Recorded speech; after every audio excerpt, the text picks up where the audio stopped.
Full race cards and selections for every weekend and every day of major horse racing festivals are available on our website.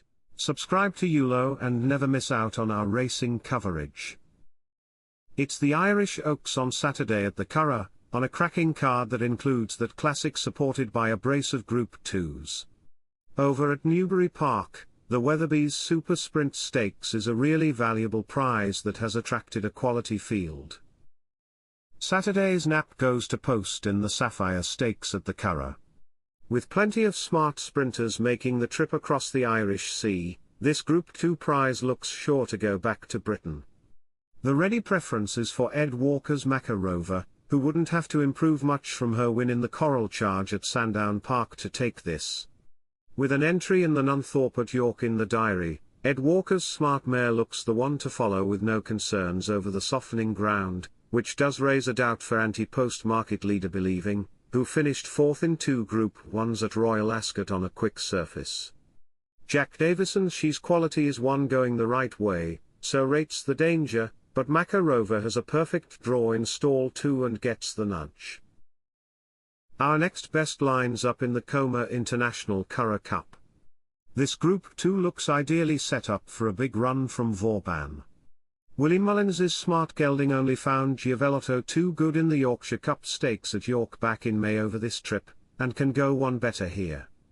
Any rain around would be an advantage over the rest of this field, and that does look pretty nailed on from early in the morning. Tower of London has over 10 lengths to find on Vauban from that York race, so the main threat should come from Dermot Weld's Shamida, who won the Irish St. Leger trial here over course and distance last August. Vauban to go in for the powerful close-up-and yard of Willie Mullins. Over at Newbury Park, the Hackwood Stakes looks a hot Group 3 contest. Carl Burke is having a fine season with his sprinters, and can get elite status Group 3 honours here. He was impressive enough when landing the listed Carnarvon Stakes here over course and distance last time out, so this Havana Grey colt is preferred to Ed Bethel's Regional, who lines up here after a fine second to Australian Raider Asphora in the King Charles III Stakes at Royal Ascot.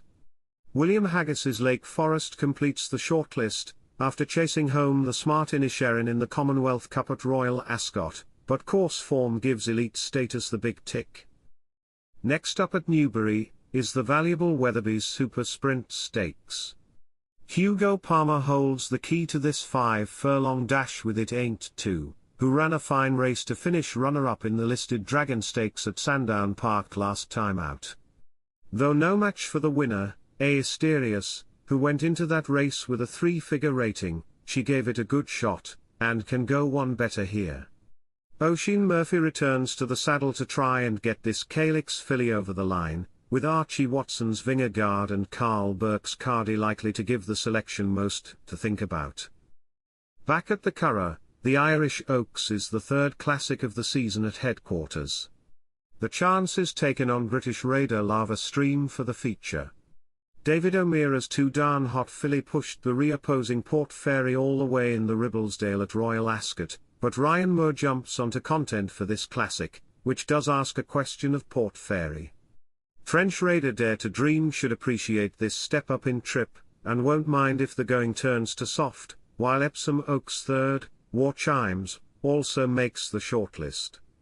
Lava Stream to reverse the Ribblesdale placing with Port Fairy, and scoop the classic.